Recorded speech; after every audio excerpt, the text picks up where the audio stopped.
Hi everyone, welcome to online job update. Army यानी arm फोर्सेर तरफ থেকে ফাইনালি আর্ম ফোর্স মেডিকেল কলেজে নার্সের ভ্যাকেন্সি রিলিজ করা হলো। এইখানে তোমরা যারা যারা নার্সিং পাস আউট করে আছো সকল ফ্রেশ ক্যান্ডিডেট কিন্তু এই ফর্মটির জন্য অ্যাপ্লিকেবল। তো চলো আজকে ইন ডিটেলসে তোমাদের সাথে আলোচনা করব এই আর্ম ফোর্স মেডিকেল কলেজে নার্সিংয়ের যে ভ্যাকেন্সিটা রিলিজ করা হয়েছে। এইখানে তোমাদের এডুকেশন কোয়ালিফিকেশন কী চাওয়া হয়েছে, এসেনশিয়াল কোয়ালিফিকেশন কী চাওয়া হয়েছে, স্যালারি কী রাখা হয়েছে, সিলেকশন প্রসিডিওর কী রাখা হয়েছে এবং তোমরা কিভাবে অ্যাপ্লাই করবে তার সম্পূর্ণ পদ্ধতি স্টেপ বাই স্টেপ দেখিয়ে দেবো আজকে এই ভিডিওর মাধ্যমে। ভিডিওটি তোমাদের জন্য ভীষণ ইনফরমেটিভ হতে চলেছে, তাই তোমরা ভিডিওটা স্কিপ না করে শেষ পর্যন্ত দেখতে থেকো এবং তোমাদের যতগুলো হোয়াটসঅ্যাপ গ্রুপ আছে প্রত্যেকটি গ্রুপে ভিডিওটি বেশি বেশি করে শেয়ার করো। যারা এখনো চ্যানেলে নতুন এই রকম লেটেস্ট জেনুইন চাকরির আপডেট এবং ফর্ম ফিল আপের ভিডিও সবার আগে দেখার জন্য চ্যানেলটি সাবস্ক্রাইব করে সাথে থেকো এবং ভিডিওটি ইনফরমেটিভ মনে হলে একটি লাইক দিয়ে যেও। আর্ম ফোর্স মেডিকেল কলেজের হাসপাতালের তরফ থেকে যে অফিসিয়ালি আর্মির ভ্যাকেন্সি রিলিজ করা হয়েছে নার্সিং ক্যাটাগরিতে, এইখানে তোমাদেরকে অ্যাপ্লিকেশন করার জন্য কোনোরূপ আবেদন মূল্য লাগছে না। এটি কিন্তু সম্পূর্ণ অফলাইন অ্যাপ্লিকেশান ফরম্যাট। এই অ্যাপ্লিকেশান ফরম্যাটটা তোমাদেরকে প্রপারভাবে ফিল করতে হবে। তারপর একটা কিন্তু নির্দিষ্ট ইমেল আইডি প্রোভাইড করা আছে, সেটা তোমাদেরকে দেখিয়ে দিচ্ছি। সেই ইমেল আইডিতে তোমাদেরকে মেল করে দিলেই তোমাদের কিন্তু আবেদনপত্র সাবমিট হয়ে যাবে। সিলেকশন ক্রাইটেরিয়া যেটা রাখা হয়েছে সেটিও তোমাদের ইন ডিটেলসে দেখিয়ে দিচ্ছি। এরপর তোমাদেরকে জানিয়ে দিই এই অ্যাপ্লিকেশানটা তোমরা যারা যারা অ্যাপ্লাই করতে চাও তোমরা কিন্তু ডেসক্রিপশন বক্সের লিঙ্ক ক্লিক করে হোয়াটসঅ্যাপ গ্রুপে জয়েন করে যাও বা ফেসবুক ফলো করে নাও। দু জায়গাতেই কিন্তু অ্যাপ্লিকেশান ফরম্যাট প্রোভাইড করা আছে, সেটা তোমরা ডাউনলোড করে তোমরা কিন্তু প্রিন্ট করে তোমরা কিন্তু ফর্ম ফিল করে নেবে। এইখানে তোমাদের কিন্তু টোটাল 3 ধরনের পদের ভ্যাকেন্সি আছে, তার মধ্যে একটি পদ কিন্তু নার্স ক্যাটাগরিতে। তো নার্স ক্যাটাগরিতে যারা অ্যাপ্লাই করবে application for the post of, এখানে কিন্তু নার্স পদের কথাটি উল্লেখ করে দেবে। তারপর তোমাদের the director and commandant address দেওয়া আছে। এইখানে তোমরা কিন্তু তোমাদের যে পাসপোর্ট সাইজ ফটোগ্রাফ অ্যাটাচ করে দেবে। তারপর এইখানে তোমাদেরকে যে ক্যান্ডিডেটের বায়োডাটা হিসাবে তোমাদেরকে ফর্ম ফিল করতে হচ্ছে। তোমরা যে ক্যান্ডিডেট ফর্ম ফিল আপ করছো ক্যান্ডিডেটের ফুল নেম ব্লক লেটারে এইখানে তোমরা উল্লেখ করবে। তারপর ক্যান্ডিডেটের ফাদার্স নেম, বিবাহিত মহিলা হলে হাজব্যান্ডের নাম তোমরা এখানে উল্লেখ করবে। তারপর তোমাদের এখানে পার্মানেন্ট অ্যাড্রেস যেটা আছে, হাউস নাম্বার, প্লট নাম্বার বা ফ্ল্যাট নাম্বার যেটা আছে সেটা তোমরা এইখানে উল্লেখ করবে। তারপর রোড বা স্ট্রিট নেম বা গ্রামের নাম যাদের যেটা আছে সেটা তোমরা এখানে উল্লেখ করবে। তারপর যারা শহর এলাকায় আছো মিউনিসিপ্যালিটিতে বা সিটি বা টাউনের নাম যাদের যেটা আছে সেটা তোমরা এইখানে উল্লেখ করে দেবে।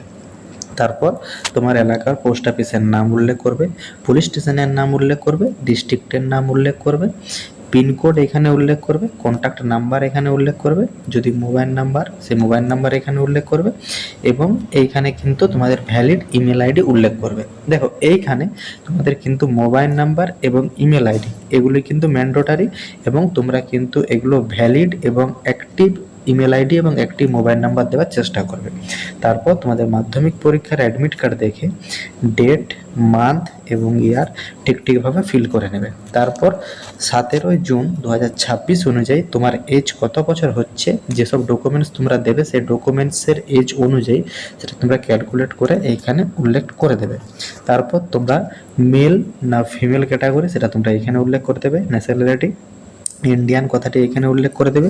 প্রুফ অফ আইডেন্টি প্রুফ হিসাবে তোমরা যেসব সাপোর্টিং ডকুমেন্টস দিচ্ছ তার নাম্বার এখানে উল্লেখ করে দেবে। ফটো আইডেন্টি প্রুফের তোমরা এখানে ভোটার কার্ড দিতে পারো, আধার কার্ড দিতে পারো বা ড্রাইভিং লাইসেন্স দিতে পারো, যে কোনো ডকুমেন্টস দিতে পারো। তো সাপোর্টিং ডকুমেন্ট হিসাবে যেটা দেবে তার কিন্তু নাম্বার এইখানে উল্লেখ করে দেবে এবং সেটা কিন্তু তোমাদেরকে অ্যাটেস্টেড করে অ্যাটাচ করতে হবে এবং তার সঙ্গে তোমাদের এবারে এডুকেশন কোয়ালিফিকেশনের ডিটেলস।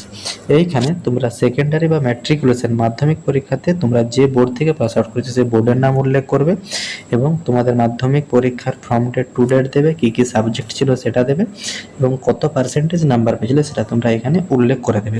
তারপর তোমাদের ইন্টারমিডিয়েট বা সিনিয়র সেকেন্ডারি মানে এইচএস এর তোমাদের বোর্ডের নাম দেবে, ফর্ম ডেট টু ডেট দেবে, সাবজেক্ট কী কী ছিল সেটা তোমরা উল্লেখ করে দেবে, কত পার্সেন্টেজ মার্কস পেয়েছিলে সেটা উল্লেখ করে দেবে।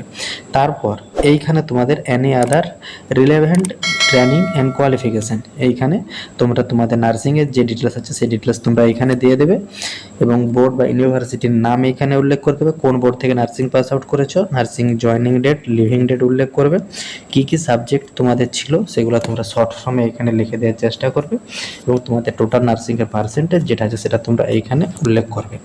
তারপর এইখানে তোমাদের এক্সপিরিয়েন্সের ডিটেলস আছে, এইখানে তোমরা name of institute organization name, তোমাদের যেখানে এক্সপিরিয়েন্স আছে সেই এক্সপিরিয়েন্সের অর্গানাইজেশন বা ইনস্টিটিউটের নেম এইখানে উল্লেখ করবে, ডিউরেশন কবে থেকে তোমাদের এক্সপিরিয়েন্স স্টার্ট হয়েছিল সেটা দেবে, টু ডেট এখানে উল্লেখ করবে, পোস্ট হল কোন পোস্টে তোমরা কাজ করেছো, স্টাফ নার্স বা তোমাদের ট্রেনি নার্স, যাদের যে পোস্ট আছে সেই পোস্ট তোমরা এখানে উল্লেখ করে দেবে। তারপর total year of experience in year, কত ইয়ারের এক্সপিরিয়েন্স হচ্ছে সেটা তোমরা এখানে ক্যালকুলেট করে উল্লেখ করে দেবে। তারপর তোমাদের এখানে কিন্তু যে ডিক্লারেশনটা দেওয়া আছে সেই ডিক্লারেশনটা তোমরা সঠিকভাবে পড়ে নেবে, কোন প্লেস থেকে ফর্ম ফিল আপ করছো প্লেসের নাম উল্লেখ করবে এবং যে ক্যান্ডিডেট ফর্ম ফিল আপ করছো সেই ক্যান্ডিডেট কিন্তু রানিং হ্যান্ড রাইটিংয়ে এখানে কিন্তু তোমরা সিগনেচার করে দেবে। তারপর তোমাদের এখানে কিন্তু কিছু ডকুমেন্টস অ্যাটাচ করতে হবে, সে লিস্ট কিন্তু ইনক্লুড করে দেওয়া আছে, এখানে তোমরা ডেট অফ বার্থের প্রুফ হিসাবে মাধ্যমিক পরীক্ষার অ্যাডমিট কার্ড বা তোমাদের বার্থ সার্টিফিকেট এখানে তোমরা মানে অ্যাটাচ করবে। তারপর ফটো আইডেন্টি প্রুফ হিসাবে ভোটার কার্ড, আধার কার্ড বা ড্রাইভিং লাইসেন্স এখানে তোমরা উল্লেখ করতে পারো। তারপর হায়ার সেকেন্ডারি মাধ্যমিক এবং তোমাদের যে নার্সিংয়ের ডিগ্রি আছে সেই নার্সিংয়ের ডিগ্রির সার্টিফিকেট তোমাদেরকে এখানে অ্যাটাচ করতে হবে, এক্সপিরিয়েন্স সার্টিফিকেট থাকলে সেই এক্সপিরিয়েন্স সার্টিফিকেটের কপি অ্যাটাচ করতে হবে, রিসার্চ পাবলিকেশনে যদি থেকে থাকে তাহলে দেবে, আদারওয়াইজ না। আর যদি কেউ প্রেজেন্ট এমপ্লয় হয়ে থাকো সেই এনওসি সার্টিফিকেট এখানে তাকে মেনশন করতে হবে। তারপর তোমাদের এই ফিল করা অ্যাপ্লিকেশন এবং তার সঙ্গে যেসব ডকুমেন্টসগুলো লিস্ট ইনক্লুড করা আছে সমস্ত ডকুমেন্টসকে সঠিকভাবে দিয়ে তোমরা একটা পিডিএফ ফরম্যাট রেডি করবে। তারপর এই নির্দিষ্ট মেল আইডিতে তোমাদেরকে কিন্তু মেল করে দিলেই তোমাদের অ্যাপ্লিকেশান সাবমিট হয়ে যাবে। দেখো এখানে কমপ্লিট বায়োডাটা যে ফরম্যাটটা তোমাদেরকে দেখালাম অ্যাপ্লিকেশান ফরম্যাট এবং তার সঙ্গে অ্যাটাচ যেসব ডকুমেন্টসগুলো সব দিয়ে তোমাদেরকে পিডিএফ করে এই মেল আইডিতে মেল করতে হবে এবং সেটা কিন্তু 17 জুন 2026 মানে আজকের মধ্যে যেমন মেল হয়ে যায় তাহলেই কিন্তু তোমাদের অ্যাপ্লিকেশান সাবমিট হবে এবং তার পরবর্তীতে কিন্তু মানে রিসিভ হলে সেটা কিন্তু অ্যাকসেপ্টেবল হবে না, এটা বোর্ডের তরফ থেকে জানিয়ে দেওয়া হয়েছে এবং অনলি এলিজিবল ক্যান্ডিডেটদেরকেই কিন্তু মানে ফার্দার প্রসেসে তোমাদেরকে ইনফর্ম করা হবে এবং জানানো হয়েছে যে তোমাদেরকে যাবতীয় ডিটেলস চেক করার জন্য অফিসিয়াল ওয়েবসাইট ভিজিট করতে হবে এবং এইখানে তোমাদেরকে ডেট টাইম ভ্যানু জানানো হবে, সেটা তোমাদের রিটেন টেস্টের জন্যই হোক বা ইন্টারভিউর জন্যই হোক, যে প্রসেসিংয়ে সিলেকশন করানো হোক না কেন তার আপডেট কিন্তু তোমাদেরকে এই অফিসিয়াল ওয়েবসাইটে জানানো হবে। এইখানে তোমাদের নার্সিংয়ের যে ভ্যাকেন্সিটা আছে সেটার কিন্তু নাম রাখা হয়েছে প্রজেক্ট নার্স 3। এখানে কিন্তু এসেনশিয়াল কোয়ালিফিকেশন যেটা চাওয়া হয়েছে 4th year nursing degree from recognise institute, যে কোনো নার্সিং কলেজ থেকে তোমরা 4th ইয়ার মানে বিএসসি নার্সিং পাস আউট করে থাকলে তোমরা কিন্তু অ্যাপ্লিকেবল এবং ডিজাইরেবলে তোমাদের কিন্তু এই কোয়ালিফিকেশানগুলো চাওয়া হয়েছে। তোমাদেরকে কিন্তু এখানে মারাঠি, ইংলিশ এবং হিন্দি এই ল্যাঙ্গুয়েজ জেনে থাকতে হবে এবং তার সঙ্গে তোমাদের এজ লিমিট কিন্তু আপ টু 40 ইয়ার্স পর্যন্ত তোমরা কিন্তু এই ফর্মের জন্য অ্যাপ্লিকেবল।